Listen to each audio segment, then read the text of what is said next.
Hi, it's Dave. Welcome to episode 271. Today we've got a live stream going on, and I'm going to be talking about this moonshot idea of can Tesla actually solve last foot delivery? And by doing so, can Tesla beat Amazon? Now, this sounds like a crazy topic, right? Tesla going into e-commerce, beating Amazon, like what's the point? However, I want to lay out some thoughts here that I think have largely been, I guess, kind of in the ground and people haven't really dug up yet, and I really want to take a look at kind of some principles and some ideas from different angles on why I think there's going to be massive new opportunities for Tesla in the future if they can solve last mile delivery with robotaxi and autonomous driving, but if they can also solve last foot delivery. And this is going to require a whole nother product line by Tesla, which is going to be autonomous guided robots that can take packages from a car, from a robotaxi, and deliver it to someone's porch or to their apartment complex. Now, if Tesla can solve the last mile through robotaxi and the last foot delivery problems, the question then is, can Tesla take on e-commerce? And the bigger question is, does Tesla even want to take on the e-commerce market and the services market? So I want to take some time, think through this in this episode. I'll take some questions later on. So this is kind of what I call a moonshot idea that I think in a couple of years, more and more people are going to be talking about this idea. So here's the first go. So let's look at autonomous driving and what opportunities autonomous driving will open up for Tesla. Most people think that autonomous driving will open up transportation, right? Like Tesla will offer transportation as a service. And this can be through various forms. For example, Tesla can sell a autopilot, full self-driving feature, whether it's 10,000 or 20,000, or they could do it monthly at $300 a month or something. There's also a separate category, which is ride hailing, or what Elon is coining as robotaxi. So this is a completely different kind of model of a taxi network, which is transportation as a service. Now, this taxi network is a big network, and Uber and Lyft and others have proven out just how big this market is. However, what's yet to be seen is how much larger the ride-hailing and taxi market can grow if and when the cost per mile is driven down radically. See, right now, the bulk of the costs in ride-hailing and taxi services is human labor, is the person driving the car. But what happens when Tesla solves full self-driving and autonomous driving? And a person is no longer needed in the car. You're taking out the largest expense. And now what you're left with is just the maintenance, right, of the car. And it's the cost of the car plus whatever it takes to maintain and charge and keep that car running. Now with electric cars, it's amazingly cheap to maintain, right? You can go tens of thousands of miles without really doing much maintenance. And also, if you can get charging done at reasonable costs, you can actually completely wipe out, right, the cost of ownership or cost per mile compared to an ICE car.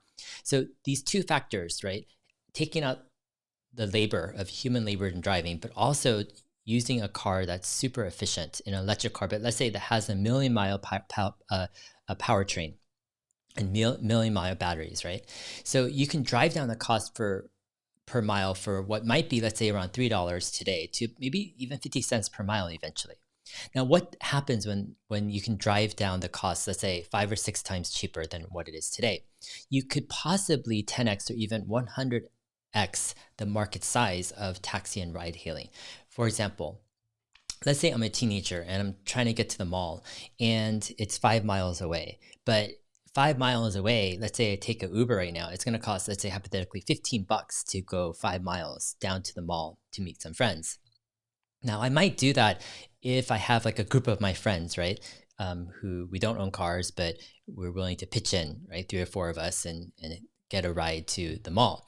However, imagine now with autonomous driving solved and the largest kind of factor or cost of the human driver taken out of the equation. And if, for example, a robotaxi network can offer, right, 5 miles at 50 cents per mile, that would be just $2.50 compared to $15. So $2.50, a teenager might be like, yeah, I'll go ahead and go to, the mall. My parents will, no problem, take care of $2.50 for me, or they'll take care of it, right? $2.50. So what happens is this market size, it radically enlarges as the cost per mile is driven down. It opens up huge new use cases by different groups of people and different types of people. And just the ride hailing and transportation as a service market has trillions of dollars of potential in that. And if you think Uber and Lyft and ride hailing markets across the world are large right now, and they've proven that, this is just tiny compared to what's going to happen when the cost per mile is radically driven down 5 or 6 times the amount. Now, when people talk about autonomous driving and the potential, let's say with Tesla, they largely discount it. And analysts don't really take Tesla's autonomous driving efforts that seriously, generally speaking. And I think there's a few reasons for this. First, they generally don't understand that autonomous driving, like how it works. It's all hypothetical. It's unproven technology. And this makes sense because most analysts aren't tech experts. They're not AI experts. They haven't written software probably ever. They're just numbers people reading research, etc. They're looking at technology from a distance. And therefore, it's all through lens of skepticism and doubt until the technology has really passed a point where it's been proven and it's like generally accepted. Now, if you're studying technology and if you're a tech geek or if you're a software developer, a person really into this stuff, certain things, right, you don't need to wait until the general public has accepted it, right, as technology and everyone has adopted it in mass. Rather, you play around with it and you see the trajectory and how it's developing, and you're understanding certain technologies are just practically certain. Right? The timing of when it reaches mass adoption might be unclear, but certain technologies, they just have the adoption. They just have, the trajectory where they're solving certain problems. And when I'm diving into neural nets and what neural nets and machine learning is doing for vision and driving, meaning we're having this issue of this problem of driving, and humans have typically solved the problem of driving through vision, through 2 eyes, and then processing what we're seeing with our 2 eyes, the signs and lane markings, different cars, and then coming up with decisions on how to drive certain situations. And that's how humans have figured out how to drive. Now, what neural nets are doing is they're taking, right, a construct of, or technology of neural nets, of a system where they're taking input through different cameras, and they're figuring out all of the objects on screen as good or better actually than humans. And the trajectory is improving so radically fast that, let's say even a few years ago, right, humans would be far greater, far better at identifying objects, let's say in, a 1-hour drive, let's say, of a car, or even in a 10-second clip.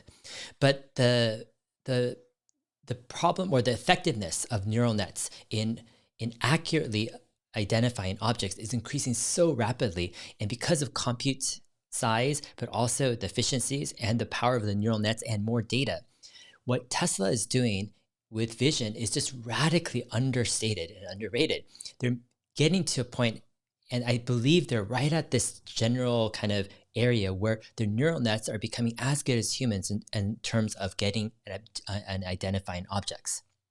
Now, it's only inevitable that these neural nets and the compute power actually becomes much better than humans, and significantly, exponentially better than humans in being able to identify objects correctly and accurately on the road. When that happens, the second problem is then the neural nets, or even it could be actually not just neural nets, but other software techniques, will then decide how to drive certain scenarios. And eventually, this will be more effective, more safe than humans. And this problem of autonomous driving, in my opinion, is largely solved, meaning the infrastructure, the strategy, the approaches, they've already been proven through its trajectory. And it's just a matter of time before, right, this technology is becoming mass adopted, and it becomes obvious that no one will, or very few people will be driving on the road 10, 20, 30 years in the future. All right, so what does this all mean? So it's going to open up huge new markets. And I've talked about earlier in this video how it's going to open up a huge new kind of ultra cheap transportation market, right? Transportation as a service. You just completely undercut human-driven transportation. You offer it trillions of dollars in market cap, largely discounted by analysts and investors, typically or institutional investors. Now, this type of realization, in my opinion, that Tesla is in the lead for autonomous driving and that it will unlock trillions of dollars of market potential, I think is an ongoing story. I don't think there's necessarily a time where the switch is just turned on. I think it's going to be, a process drawn out, and it's also going to be determined largely dependent on when Tesla releases their full self-driving package, when they release their robotaxis, when they start to increase the take rate, right? People start to buy the option, they start buying the monthly packages, etc. When Tesla releases their first, robotaxi market. However, I think this autonomous driving kind of problem and the solution that Tesla is rolling out actually has a whole nother use case. And this use case is it could open up completely new markets that are adjacent to transportation. Now, let me explain. You think that solving for autonomous driving, you will, tackle and go after transportation. However, transportation also is a market that other markets are dependent on. Meaning there's a lot of markets that don't exist without transportation. Transportation is like the glue to a lot of other markets. So Tesla, in a sense, if they can solve autonomous driving, they have an opportunity. I'm not going to say they're going to go into every adjacent market, but they have an opportunity to pick the strategic markets that they want to go into, that they think that they can, really have a lot of value, accrue a lot of value, and leverage their autonomous driving technology and software and platform to go into adjacent markets. So one adjacent market, and it's a huge one, is e-commerce and also services. Okay, what do I mean by e-commerce and services? E-commerce is basically almost everything that you buy online. Now, the e-commerce market obviously is growing like a weed all across the world globally, and it's obvious, right? Because the power of the internet allows you to do amazing things where you can shop, research, compare prices at a click of a button, order stuff, get it to your house, right? It's just amazing no-brainer for people to go through. Now, this is happening at different paces and in different trajectories across the world in many countries of the world. Some countries are adopting it even faster than the US. Some are adopting it a little bit slower. Technology is a little bit behind. However, regardless, e-commerce is the future. Another area I'll talk about at the very end is services. Is services like, let's say, a handyman or a person to come to your house, fix something or fix my appliances or do different services, and or even I go somewhere to get services, right? There's a huge market of services that are dependent also on transportation. Now I'll talk about this a little bit later. What I want to talk about, and this goes back to the whole thesis of this video, is e-commerce. Now, typically we see e-commerce as this huge market, trillions and trillions of dollars of market potential, yet it's ultra competitive. That's why when I have a title, can Tesla beat Amazon, let's say at e-commerce, people are like, oh my gosh. The typical reaction is, it's crazy, right? How could Tesla even think about competing in e-commerce? Because we typically look at e-commerce as ultra competitive. What do you need to succeed in e-commerce? I think you need three major things. And this is what Jeff Bezos has preached since the beginning of Amazon. The three things that Amazon is founded on. And first, you need a huge selection of items. Right? You're not going to be a great e-commerce platform with 100 items. You're going to need millions of items. Second, you need cheap prices. So you need prices that are the best out there. And then third, you need fast delivery, right? You need the goods to get quickly, right? And also there could be a fourth thing of easy customer service and easy customer returns. Now, what we've noticed in the e-commerce market is that it's not a true, in a sense, winner takes all market all the time. And it can be in geographic or domestic kind of territories. However, there seems to be some type of inefficiencies with e-commerce that allows it to be kind of geographically segregated. And this is what I mean. You think that Amazon, with kind of the most expertise in e-commerce, the most money at hand, they would be the most dominant in practically every country in every region of the world, right? That would make sense from a purely technological kind of angle. However, when you look at Amazon, sometimes they're just not as competitive as you might imagine in some countries. For example, in India, you have Flipkart, which is a major competitor, even beating out Amazon. In China, a couple of years ago, Amazon announced that they're going to just fold up their operations because they weren't doing well against JD and Alibaba. They just had more formidable competition, right, in the country. You look at Korea as an example, right? This past few days ago, Coupang, a Korean company, went IPO, and they're deemed or slated to be the Amazon of Korea.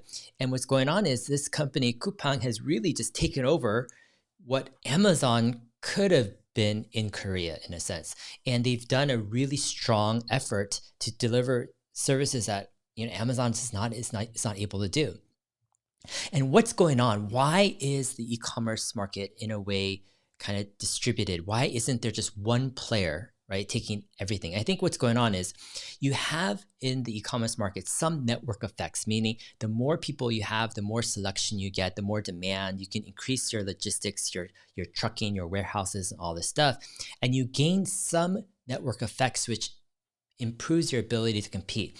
However, you're also left with some inefficiencies, meaning how hard is it to really get a warehouse and trucking and delivery, and you're still left with a lot of humanness, drivers and deliveries. I mean, and because of that, other companies can copy kind of the whole Amazon model, right?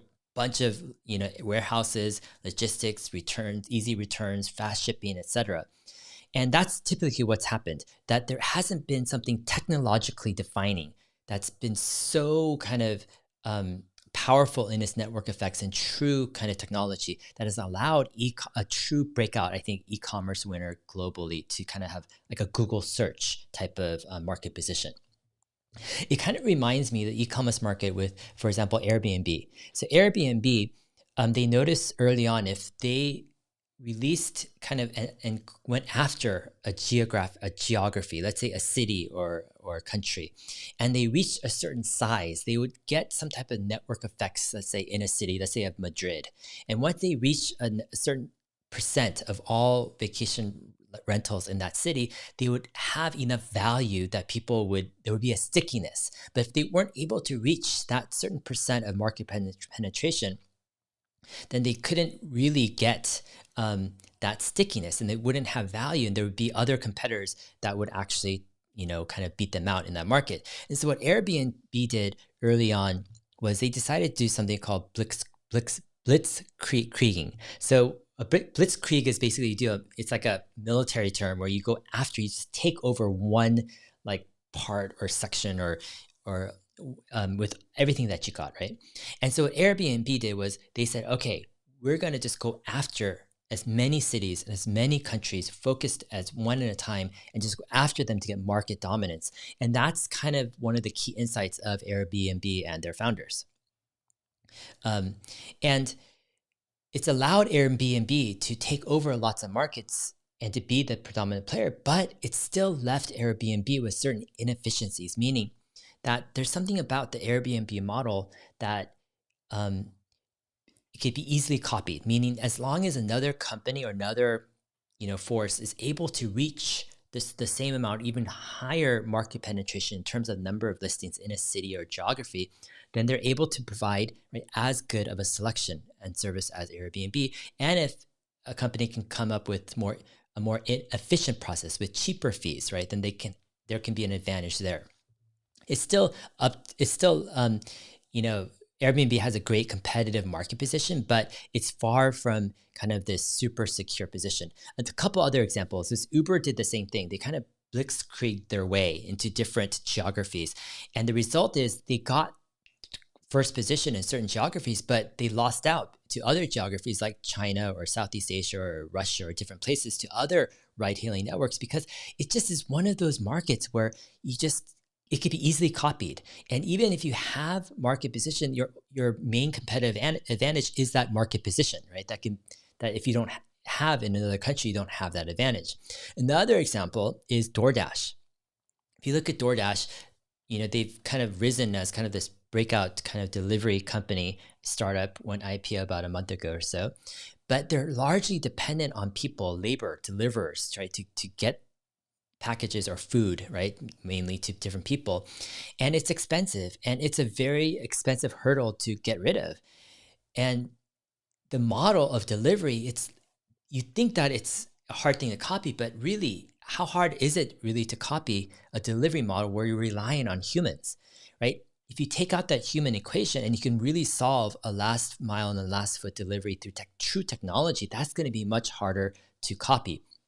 However, with companies like, I believe, Airbnb, like Uber, like DoorDash, like Amazon, you've got, and Amazon, I separate them with their Amazon Web Services. That's a different kind of play, and it is true technology play. But with Amazon, their e-commerce, like all of this stuff, like they're offering products and services and a system that isn't that competitive or that monopolistic in a sense, because there is a certain level where others can copy and can, as long as they're able to usurp their market position, can do very well against them. Now, I think the holy grail to e-commerce is the ability for a company to actually remove humans from the entire shipping process. Now, if there's a company that can do that, then it's going to be a huge advantage. And I think that could actually be a huge, true technological advantage that a company has. And I think that's kind of the potential that Tesla has with e-commerce. And so let's break this down even further. There's two types of kind of deliveries or transportation in terms of delivering packages. The first thing is this last mile delivery problem. So the last mile is kind of like, okay, you have a warehouse that's nearby and you're trying to ship, let's say, the final, from the warehouse to the person's house. Now, there's also something called the last foot delivery. And this is something that where if you have an autonomous, let's say, car or a robotaxi that gets to a person's house, how are you going to deliver that package? How are you going to deliver that food item or whatever to the person's door if you can get it to the person's driveway? Now, you might say that, well, you can require the person to come out to pick up their pizza or something, but that defeats the whole purpose. What if I'm not home, right? What if I'm not home and I want my packages to be on my door or, something like you can't do that unless you solve not just the last mile delivery, but you need that last foot delivery from the autonomous car to the person's porch. And this last foot delivery, I think, is extremely difficult to solve because in some ways, I think it's actually, it could be much more difficult to solve than even the last mile delivery. I'm not sure. I think they could be equal, but it has some different, I think, challenges. Let's say you're going from your autonomous driving car to the person's porch. You're going to have to go through, let's say you do a million of these different scenarios.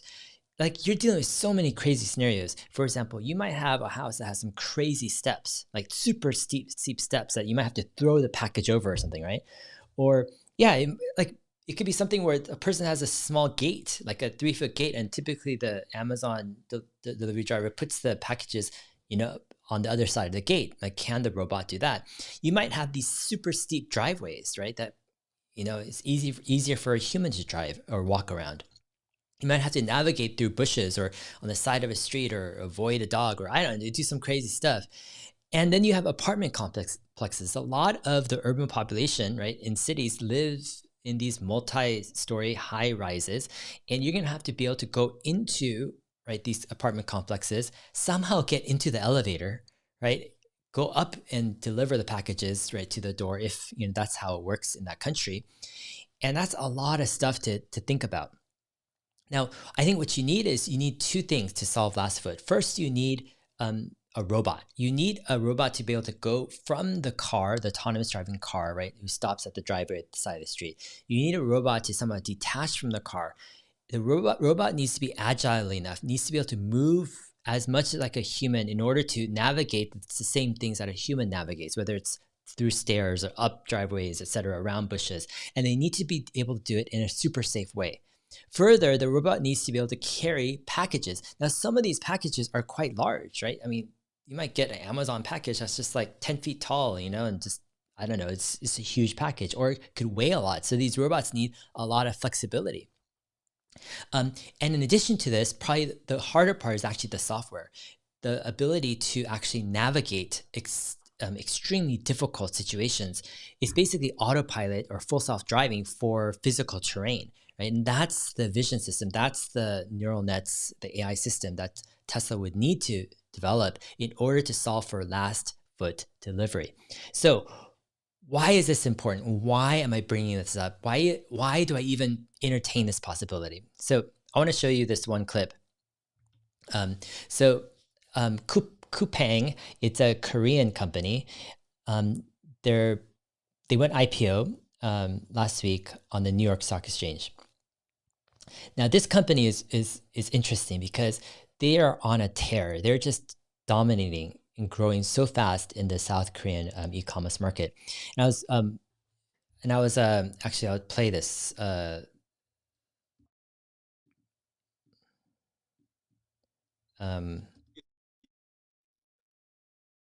Yeah, so um, yeah, so this company Coupang, you know, the CEO really has a big vision. Lots of people in South Korea love this company. They love the delivery. It's a little bit controversial because, you know, the workers work really hard. They have to deliver, you know, ridiculous hours throughout the day. But the whole concept is Coupang has 15,000 trucks that they've kind of, you know, acquired.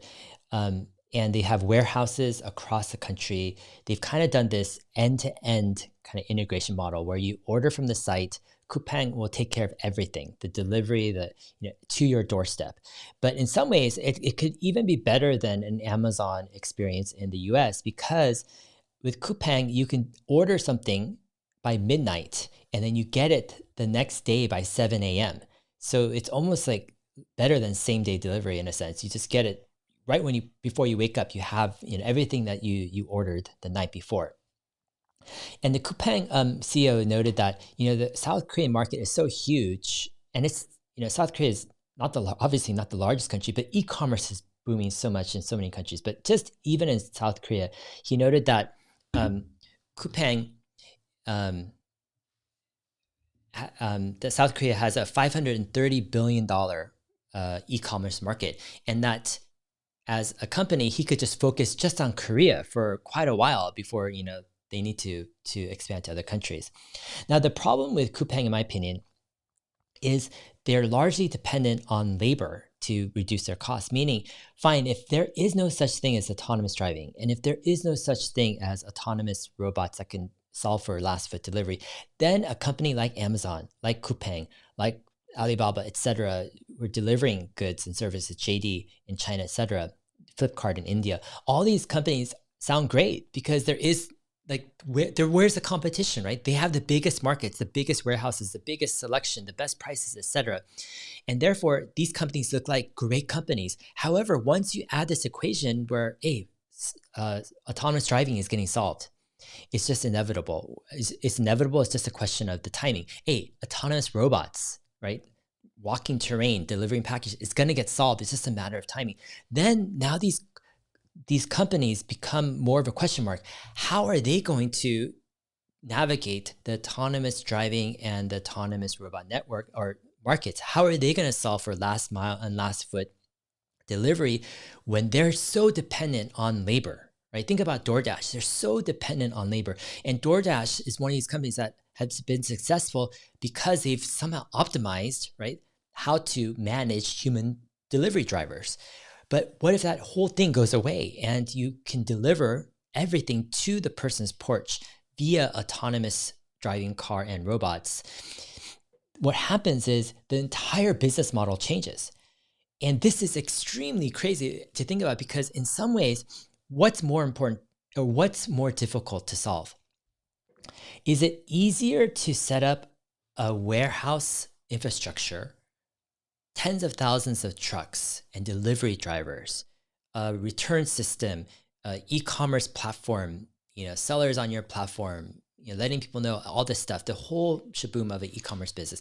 Is it easier to solve for that? Or is it easier to solve for the last mile and last foot to do it completely without humans. And I would argue actually that this is a much more difficult thing to solve for. To remove humans from the last mile and last foot delivery is, I think, exponentially more difficult than setting up warehouses and truck drivers and whole platform of, I'm not going to discount what it takes to set up an e-commerce system. Like, this is immensely, complex. Obviously, I mean, this is hugely complex, but it's something that companies are doing across the world in different geographies. It's something that can be solved with a lot of money and effort. However, with last mile and last foot, this is something that nobody has solved yet. This is a truly novel problem that can only be solved through innovation in technology. Now, here's what's going on. Tesla is solving for this last mile and last foot delivery problem. Now, you might be saying, okay, wait, Dave, I get that Tesla is solving for the last mile autonomous driving problem, but there's no proof, there's no evidence that Tesla is solving for the last foot delivery. Now, here's how I look at things. For Tesla to solve for the last mile delivery problem with autonomous driving in their cars, the main thing is it's a whole neural net software, and it's a software development program, meaning it's hundreds and thousands of people all working on different things, whether it's creating the tools, creating the neural nets, creating the hardware, labeling, rolling out the software, quality assurance, all sorts of stuff. Where Tesla is a monster of a autonomous driving software company. And the way they're solving autonomous driving, it's the exact same thing that they're going to need to do to solve last foot delivery. Now, you might think they're different, but actually they're almost the same in different ways. With last foot delivery, you might not have lane markings, right? You might not have stop signs and stop signal lights, and you might not have other cars, right? Like, going right at you, etc. But you're going to have other problems. You're going to have to decide, how to, go around certain things, or, there's sprinklers, and you need to not get your box wet or something, and you need to be able to deliver it, put it in the right place, and navigate extremely difficult terrain. And so what's going to happen is Tesla just uses, in fact, a large part of their current system and software, and they can apply it to a robot navigating terrain, getting from the car to the porch. So in some ways, everything that Tesla is doing right now for autonomous driving can apply in some way, I think, to last foot delivery with a robot. Now, the second thing that Tesla needs to do is they need to actually develop a robot that actually can walk the terrain and actually navigate stuff like physically. So they need to develop the motors and the whole system of the robot. In my opinion, I think that's actually an easier problem to solve than the whole software issue. But I think that is nevertheless a challenging problem to solve. And I would be very, very interested to see if Tesla is starting to actually explore that space. If not, when are they going to be starting to explore that space of true robotics, right? Of actually, I don't like the word necessarily humanoid, but a robot that actually can walk, right? And because part of the thing is, you think a rolling robot would be cool, but terrain is not set up for rolling robots typically, right? Meaning terrain, whether it's steps or steep driveways and different obstacles, are usually set up for humans that can use their legs to navigate that, right? So in that similar sense, you need a robot that can pretty much walk like a human. Maybe actually you have arms that carry packages, or maybe there's better ways to actually carry packages than arms. Sometimes it's hard for me to carry like more than a few boxes, but I'm sure there's better ways. But if Tesla can solve that, then they truly can solve for the last mile delivery. So the next question is, if Tesla solves for the last foot or last mile delivery and the last foot delivery, right, with cars and then robots, can Tesla enter the e-commerce market, and can they take on the likes of Amazon in the US and other countries, Flipkart in India, Coupang in Korea, JD and Alibaba in China, etc. Now, I want to preface this or qualify this by saying that I'm not even sure that Tesla would want to go into the e-commerce space, right? I think this is definitely is Tesla's cards. They can choose which cards, which markets to go into. Now, I think the e-commerce market can be attractive because Tesla's mission is to accelerate the world's transition to sustainable energy. Now, as e-commerce and the number of packages and things that get delivered just skyrocket, a lot of this stuff is just fueled by fossil fuels, right? It's fueled by huge amounts of air travel, huge amounts of train travel, huge amounts of truck travel, huge amounts of foot travel, including humans, etc. But if you can completely revolutionize this experience by having, for example, Tesla semi-trucks deliver all of your goods from the port to the warehouses, right? How much, right? How much fossil fuels are you going to save just by doing that? Imagine you have, a huge e-commerce platform and all of the goods are being shipped from the ports or from wherever the origin of manufacture to the warehouses with Tesla semi-trucks. That's a huge impact on the global footprint. Second, once you get to the warehouse, right? The second thing I think that Tesla will need to do is they need to figure out a way to compete with existing warehouses and make it better. Actually, they need to find a way where they can use robots to organize all the goods in shelves, and use robots to package the goods, and use robots to put the goods into a robotaxi. And so Tesla will need to solve a warehousing problem or challenge. But in my opinion, I think that's a much easier problem to solve than actually autonomous driving or a last foot delivery problem. I think that's a solved problem. It's been done before. Companies are doing it around the world, warehousing. Tesla can do it. They can solve it. Then you take the last portion, which is you take delivery, right? And delivery basically takes it from the warehouse to the customer's doorstep, and that's by using robotaxi and a last foot robot. So there are three parts to this equation. So the first part is Tesla Semi transports things from origin of manufacturer or port to the warehouse. The second part is the warehousing, actually running the warehousing. And the third part is the actual delivery. So the question though is, okay, so what happens when you can solve this, right? You have Tesla Semi doing the first part, you have your warehousing doing the second part, and you have this last foot and mile delivery doing the third part. What happens is plain and simple. You get much, much cheaper shipping. And as a result, you have much cheaper products to the customer in the end. And the problem that Tesla would need to solve, which would be a couple things. First is they would need selection to compete with Amazon and others. And I think actually that is a reasonably easy problem to solve. You can use the Tesla Semi, pick up all the goods you want. It'll be cheaper actually to bring the goods to your warehousing. And yeah, you could solve that problem in selection. I think the biggest problem to solve is the price issue, is the cost of shipping that goes into the products. And Amazon and other companies, they don't have a clear path really to completely eradicate the human element into that shipping, and distribution cost.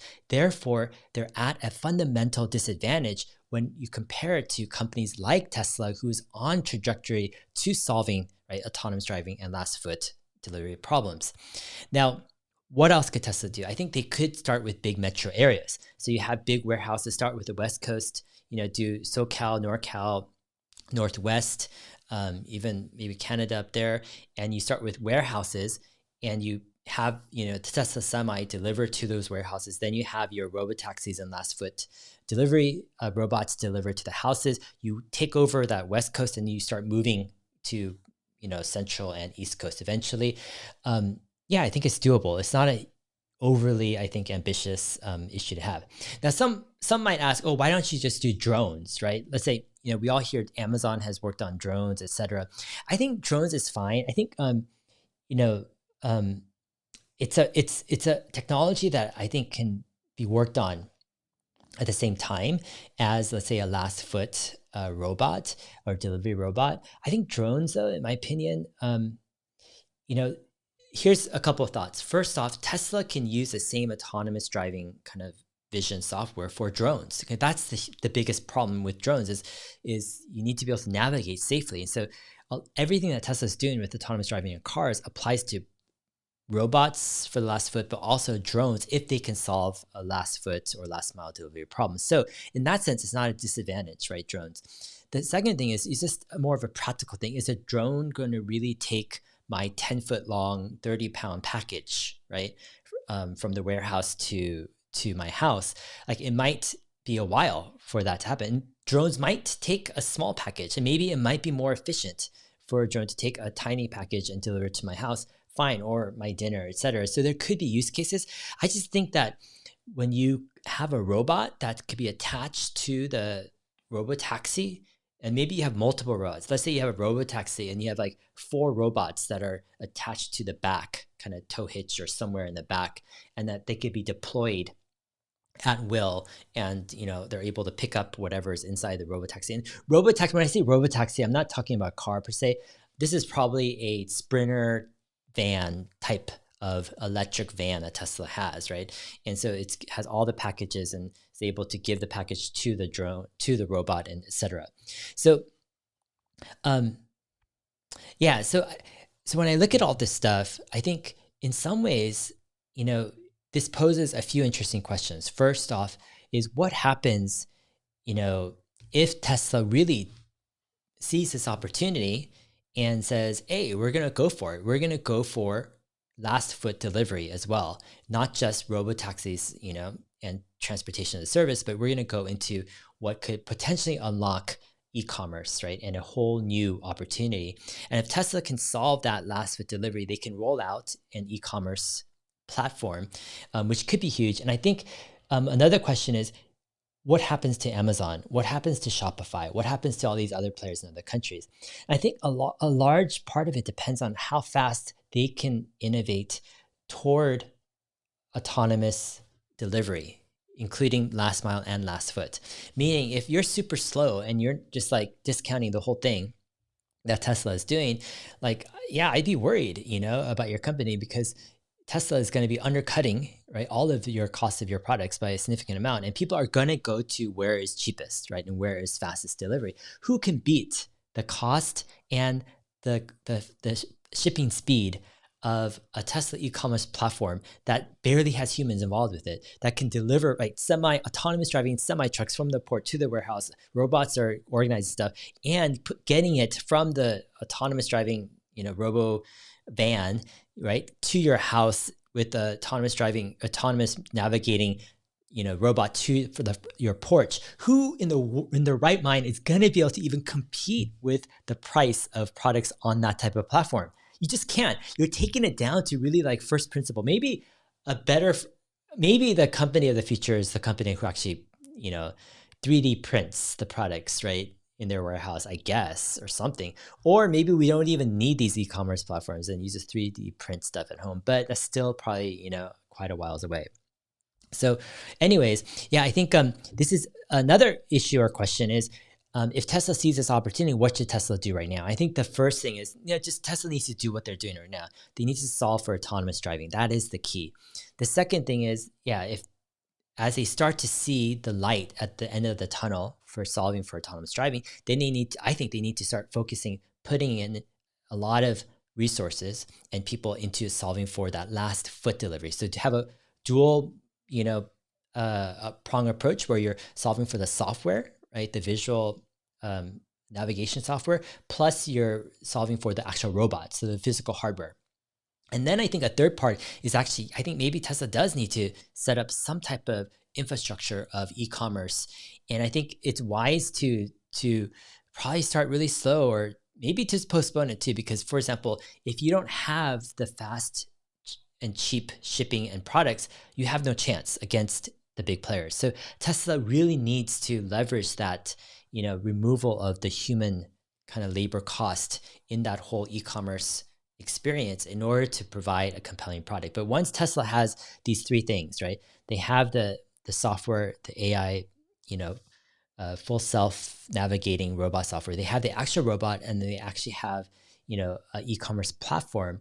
This is crazy. It's amazing what Tesla can do And again, like going back to what I started out with in the talk is there are adjacent markets to transportation. You can't just think of autonomous driving solving just for transportation. No, there's so many other markets that are linked to transportation. And if you can solve for transportation in such a radical way, now this is what Tesla is doing, is not trying to slightly, change how transportation is working. They're not trying to slightly improve transportation by 5 or 10%, right, of cost. No, this is a radical new transportation mode. It's a whole new product of transportation. I think this is what people still don't get, generally speaking, is that what Tesla is doing is they're reinventing transportation. This is not typical human-driven transportation anymore. This is robot-driven transportation. And if they can add on to this, right, robot-driven, like last foot delivery as well, you've got a historical invention here that's bound to disrupt, completely transform not just transportation, but many adjacent and connected markets like e-commerce. Now, I talked about services too at the beginning of the talk, and this is another huge area that I think could be disrupted as well because it's connected to transportation. A lot of services that are dependent on transportation. Anyone using transportation to go out to do services, can somehow it's connected. And so, what if Tesla had type of a Yelp type of service where it's a review platform, but you could also schedule services from kind of this service platform. And Tesla kind of arranges the service provider's entire week schedule and daily schedule. And while the service provider's in the Tesla autonomous driving vehicle, they're able to do other work. They're able to connect with customers, etc. And Tesla's able to navigate them to the next appointment, and is actually able to help with marketing and the coordinating of all the scheduling and communicating with customers. This is just another adjacent market that Tesla could go into while providing for this kind of core kind of value add of transportation. All right. So this is kind of, this is kind of a primer or intro into this idea of Tesla solving for the last foot delivery problem leading into e-commerce and other markets. I'm going to go ahead and open it up for a few questions here. And I've had fun kind of just chatting with all you guys. So so Vivian Mani says, hit the like button. Yeah, the like button helps the YouTube algorithm, helps get the word out to more people. Jerry Yang, Elon needs to hire Dave as a consultant. I think Tesla has plenty of smart people. I'm just a shareholder who owns part of Tesla and is very invested in the company and wants the best for the company.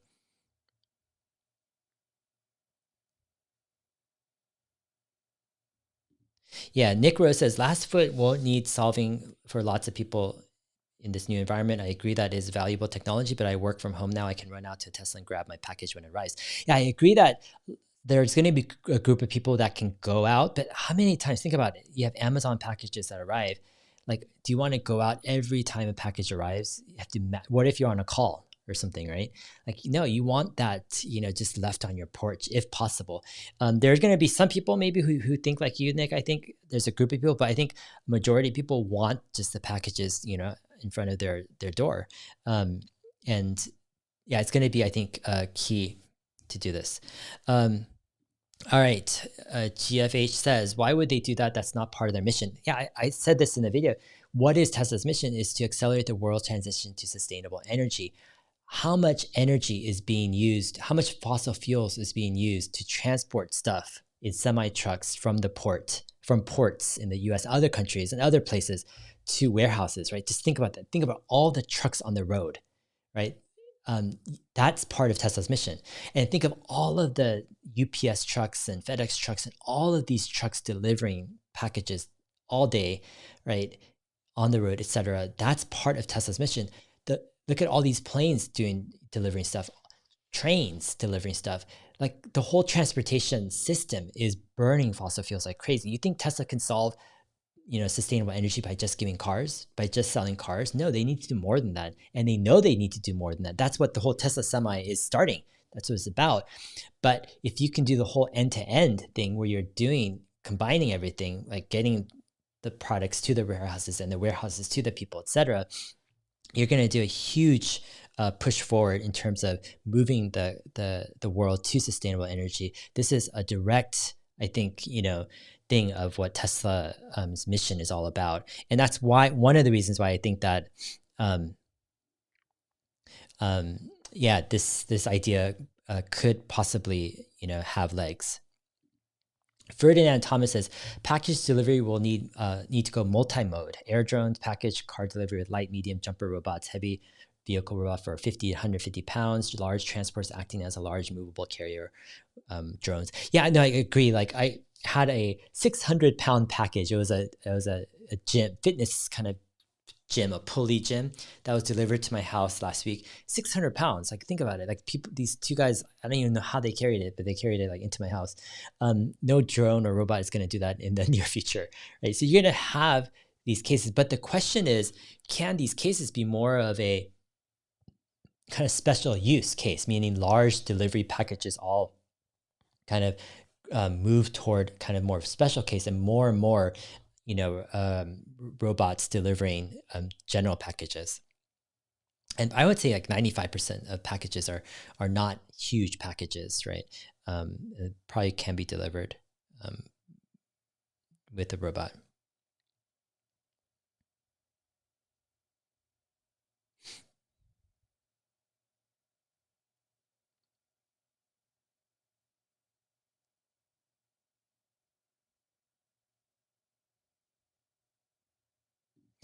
Sample Invest says, I don't see how Tesla won't be able to build their own robots. They will be masters at building factories that builds these robots. Yeah, like think about it. Tesla is already building a ton of factories, right?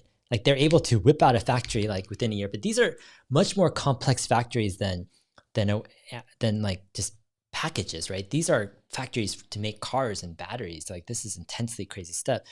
To build out a factory to have packages and to organize packages, I think Tesla could do it actually faster than that. And then, yeah, Tesla's working on, robots, or their car is a robot, right? That's how they consider their car. So yeah, I think Tesla going into factories, into robots, going into more autonomous navigation software, etc. This is all stuff that definitely makes sense.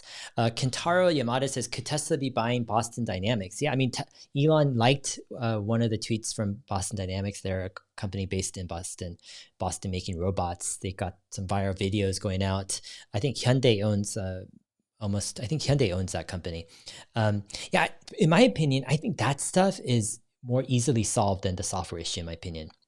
I mean, the robot stuff is hard, but it's stuff that I think, you see it proven out, robots dancing, doing crazy jumping, doing crazy stuff. Like this stuff is accessible stuff. Like once it's been proven out by a few companies, then this stuff can be done. But the question is the usability of the robot. Okay, what is a jumping robot really going to do for society, right? It needs to find some use. And I think the killer use case could be last foot delivery. I mean, it makes sense to me. Get a robot, right, that does whatever, like, and add on to that robot the capability to deliver packages from the robotaxi to my front porch. Now you've got the killer use case. Yeah. All right. Safe Alatar says, would you sell if you own Amazon shares? I own a bit of Amazon. Amazon is bullish in the sense of this stuff that Tesla is doing. It's going to take years, and it's going to be forecasted. So you'll see it, the writing on the wall. So I'm talking right now in 2021, but this is super early. Like, I'm just like way out there. You'll find out, if Tesla is going to be competing with Amazon. Amazon also is largely valued on their Amazon Web Services, which is hugely profitable and it has amazing execution. Yeah, it's just Amazon is a monster of a company.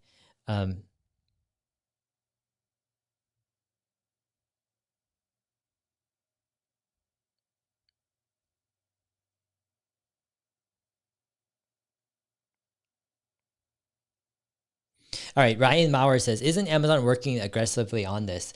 Yeah, if you think about what Amazon is doing, like in my opinion, a lot of times like when you get into companies, the innovator's dilemma where you're just trying to manage like your service, do incremental improvements on your service. Um, you're not making, let's say, huge bets on things that disrupt your own company. And Amazon is investing into drones a lot. They made an investment into Rivian, um, also into autonomous driving software. I think it was Zeus or something. And so they're making investments, but is it really their core thing? That they're betting their entire company, and it isn't. And I think that makes a huge difference because Tesla is betting their entire company on autonomous driving. It makes a difference on the decisions that Elon and his team makes, how fast they move, how much they invest, how urgently they approach the topic, the situation. I think because of that, all of this compounds over time. And that's why it's extremely difficult for a company that's not focused on something to beat out a company, even though the other company is like 1/10 the size. The smaller company has focus, it has urgency, as innovation, and that stuff compounds over time. And that's why usually the larger, slower, less motivated company loses out. And that's why, with Amazon, it's existential in some ways that they solve this autonomous driving and the last foot delivery problem. But the question is, do they feel that existential threat, or are they like, hey, we're the biggest, the best, the baddest around, right? No one can touch us, and we're going to make incremental improvements. That is the question. And so I think, technology, there's certain times that technology does this like step change, it just allows for such crazy new use cases. And with autonomous driving, this is one of those cases where it can completely transform the e-commerce experience because of the removal of the human labor element in all of the shipping process. Just think about that, how fundamental that is to the whole e-commerce experience. Yeah, Stitch, the Frenchie says, what sort of mobile businesses could get started with Tesla last mile autonomy? Yeah, I mean, if you have a robot that's able to do stuff, people are just going to get robots. But services, like if you're able to, do stuff for people that, like that they would pay for, but they don't do right now because it costs too much, etc. Like for example, there's like, these are all luxuries of kings in the past, right? That we have to, people, like if you live in a house, you might have a gardener to take care of your garden, or now you have people who can wash your windows and you can fix any part of, any problem in your house, or there's even services that can like clean your garbage cans, right? If you need to once a week or once a month, etc. There's a ton of stuff. But yeah, I think when you reduce the cost of transportation, it does exponentially, I think, increase the power of, or the opportunity for services to get to you, right, in whatever form or fashion. And so, there could be a whole new ecosystem of furniture, or not furniture. Sorry, that was another comment of stuff of startups and people doing it. Male Feeling says Boston Dynamics dog Spot modified for carrying packages will compete with drones to solve for this. Yeah, you'd think that Boston Dynamics could do this, but they might have the robot, but do they have the software? Right, think about it. You have a car, but does the car drive itself? No, it doesn't. What's more important, the software drive itself or the car? I would say the car is a solved problem. The more difficult problem is the software, right? The robot is not the problem. Like that's part of it, but that's not the bigger problem. It's the software. Who's gonna navigate Spot, right, through millions of different of complex terrains with packages? It's got to, the software is the big issue, I think, in my opinion.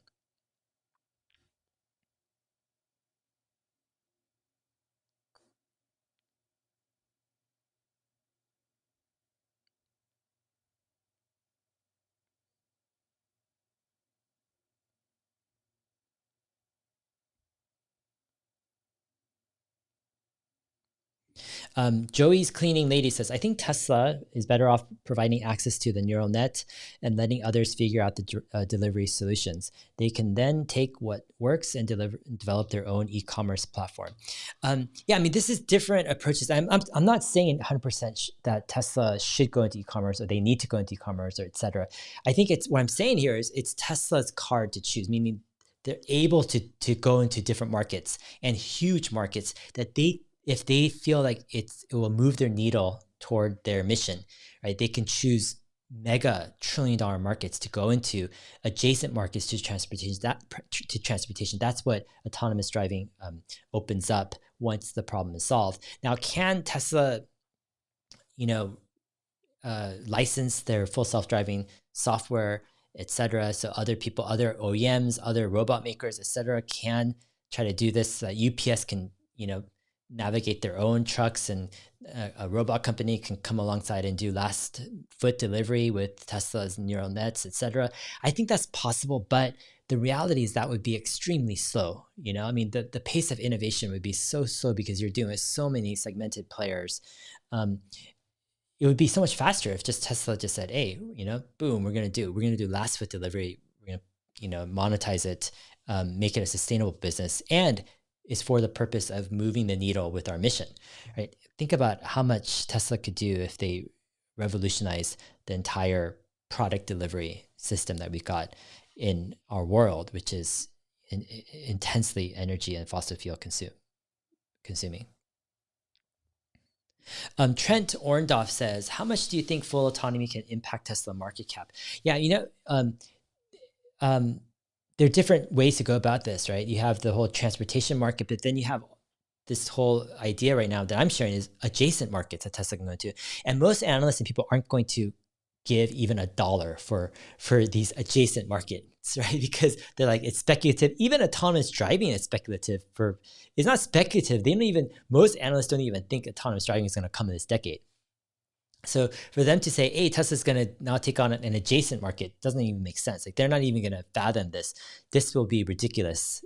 This will be fool talk to most analysts. And I understand that, right? I'm looking at it from more of a tech person's view, of a person who's worked in software for over a decade. And when I'm looking at it from that perspective, autonomous driving is a solved problem. Tesla has all the pieces. They're just rolling it out. It's just a matter of time. And from there, what's the next step? Like, that's the whole thing.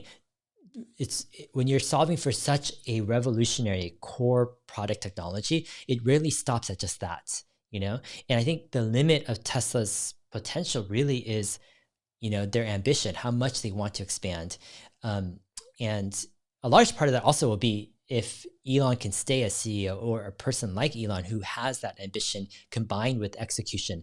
If that person can, if we can have a leader like that continue to lead Tesla, that's a large part of it too.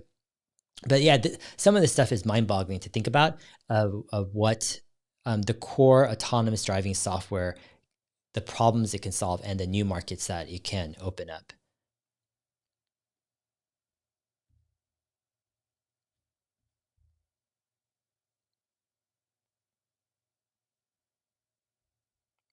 All right, Chris Begman says, when do you think trucks will be fully automated? So I think there's a couple factors with trucks here. So you have, when will the Tesla Semi be fully autonomous? I think Elon has hinted that, they're going to do more of these convoys where you have 10 or 15, 20 trucks, I don't know, following each other with space for cars to go in between.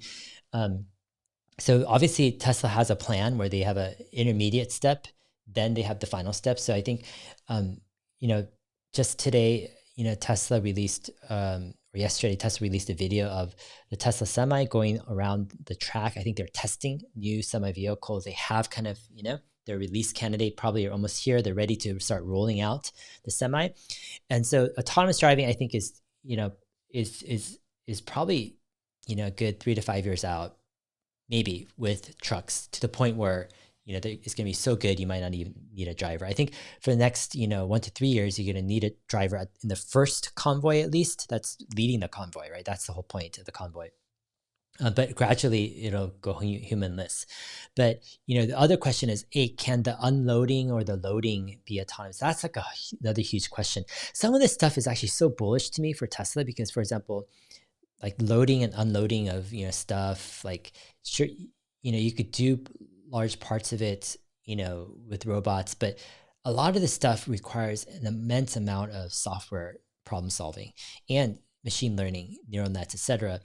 And if Tesla can just expand from autonomous driving to various things with warehousing, product, package organization, and their last foot delivery robots, all these other fields, like they have a ton of problems to solve, but these are high value problems. These problems occur in every single country of the world because e-commerce is global. And with each problem they solve, it gives a competitive advantage to Tesla, right? To give lower cost, better service, etc.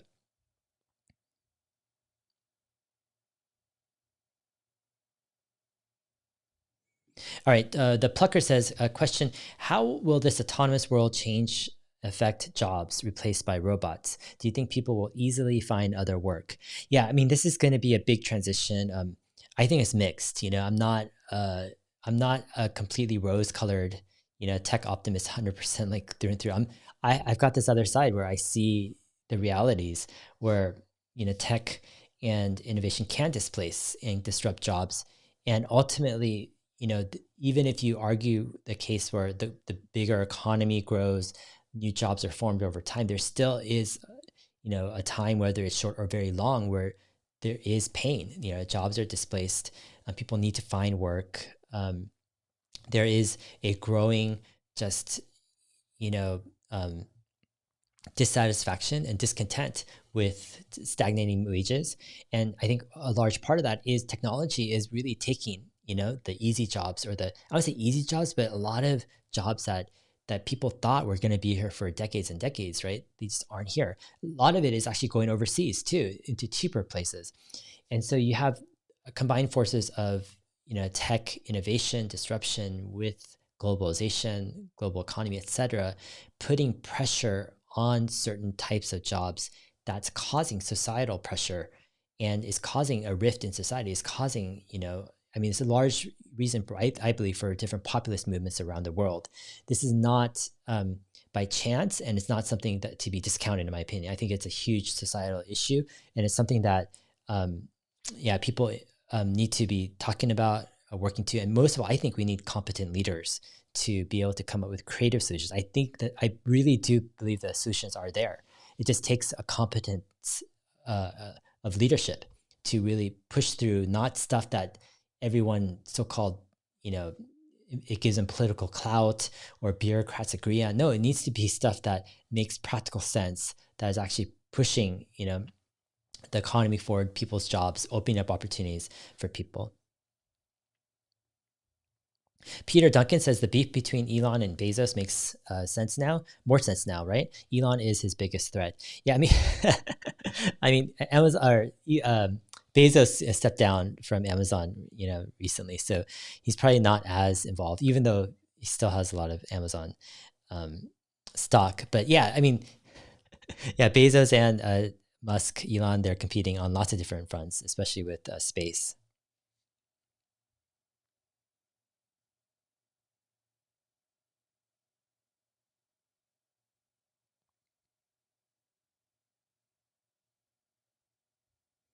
Better incrementally says, do you think Elizabeth Warren's tax plan would force Elon Musk to sell shares, making the key man less invested in driving the stock price down? Yeah. Oh man, I want to do an episode on tax stuff because there's a lot of tax proposals going around that actually are very significant.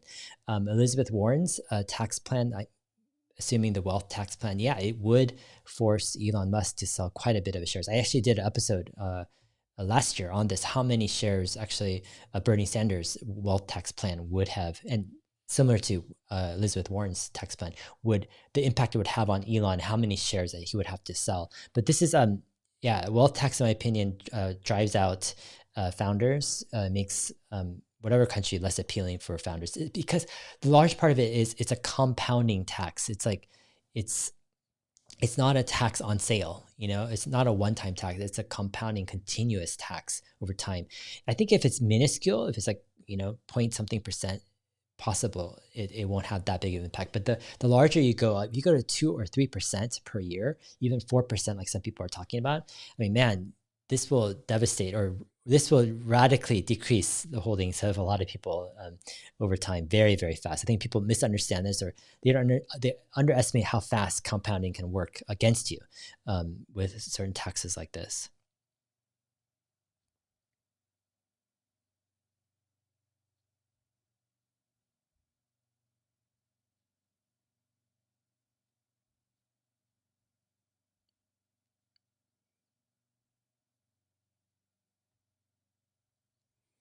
Improving me, will we have robo commercial planes?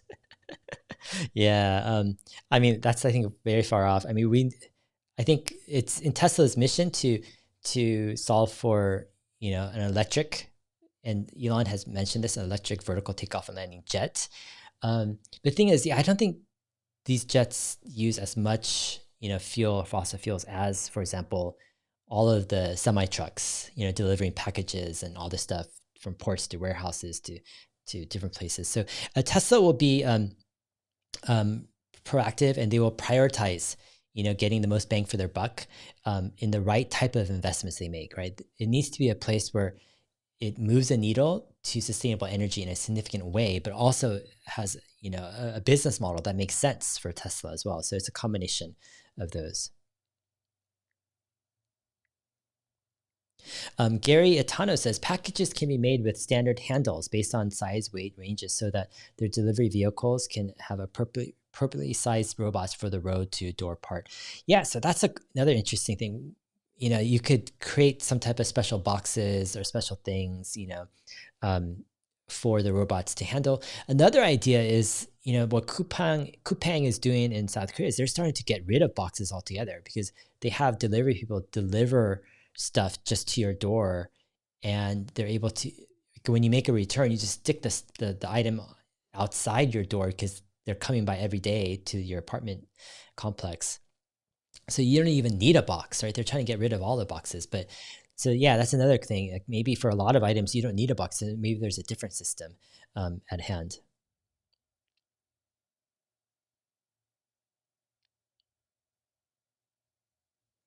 Brock Rudolph Ludolf says, will Tesla's enormous lead in data collection, autonomy, AI, neural nets, or will they have the ability to disrupt a lot of, or they will have ability to disrupt a lot of different industries? Are you concerned that government will intervene? Yeah, my personal opinion is there's two things here.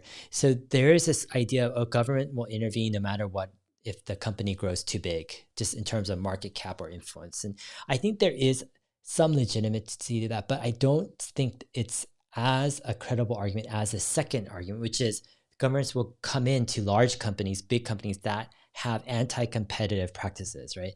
I think that's a more kind of concern, and a more realistic kind of reality is that when you're a super large company and you have anti-competitive, practices, then yeah, the government has more than enough motives, because the large enough company, the larger you are, the more enemies you have as well, right? And so I think that's what's going on with certain companies like Amazon and Facebook and Google, et cetera. There are certain things they're doing that they're just anti-competitive. And yeah, there's just certain things, and I've gone through some of this stuff in my previous videos, but with Tesla, though, I think I'm not as concerned, because a large part of the ethos of Elon Musk is he's so focused on the mission to accelerate the world to sustainable energy. He actually sees competition as being a benefit toward that mission, meaning if he has a decision, should he engage in anti-competitive practices, right? Meaning, should he enforce his patents, the patents that Tesla has across lots of stuff, to bolster Tesla's position and bolster Tesla's cash flow and profitability. But when he looks at that, he says that's negative to the bigger mission to accelerate the world to sustainable energy, because we need more competition, more players. So when he has a decision framework, and he has a grid, and I don't know if the grid is actually a physical grid, but it's a mental grid where he goes, what's the benefit? It's a cost benefit. Like, what's the benefit? What's the disadvantages of a decision? And how does it align with the bigger mission at hand? And for when Elon looks at that, most of the time it's competition is good for the bigger mission of Tesla. Therefore, Tesla should actually encourage competition. That's why when you have a company like Tesla, it's quite interesting that Tesla's like releasing their patents for free, letting other companies, supercharge as long as they're willing to cover their cost. There isn't this cutthroat, like us against you attitude with Tesla.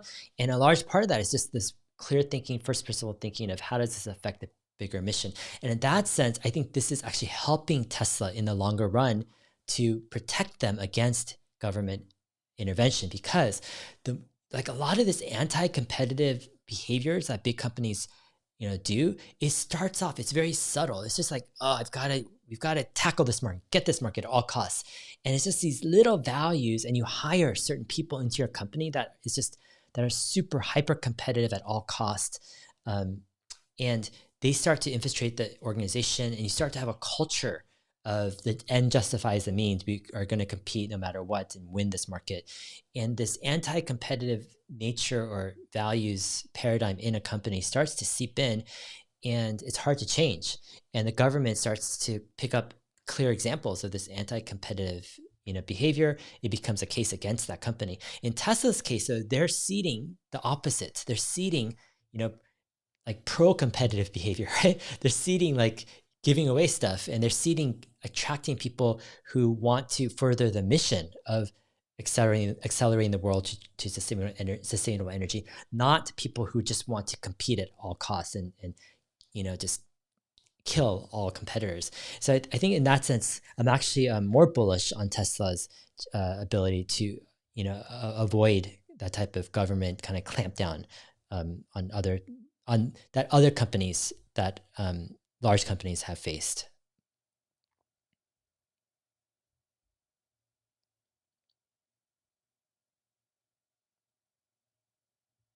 All right, guys. Yeah, I love these live chats, man. I can go on for hours these live chats, but yeah, I'm gonna go ahead and close up right here. I wanted to thank you for joining on the channel, and just yeah, we've got some cool stuff coming up this week. On Tuesday, I'm releasing a video I did with the CEO of Replit. Replit is a startup in Silicon Valley that's working on coding, letting people code software from the browser, and it's taking off in terms of usage. And we're looking into the software industry, the future of software, where it's headed, the future of coding. Yeah, the CEO is Amjad Masad, and had a fantastic interview with him. And then I'll be talking with James Dalma again on Wednesday, and we've got some cool stuff going on. We're going to probably talk about full self-driving hardware and the competitive advantage that Tesla has in its hardware for full self-driving and neural nets. And we might be actually talking about some type of modeling for Tesla. And yeah, James has been working on some stuff. Yeah, and I'll probably release that probably Thursday and Friday of this week. And I've got some other stuff. And then in a couple of weeks, right now, yeah, actually next week, March 22nd, I've got an interview with ARK Invest's Director of Research, Brent Winton. And yeah, I'm excited to talk to him about Wright's Law and kind of the core of ARK Invest's kind of research philosophy and approach. I think is going to be a fascinating interview.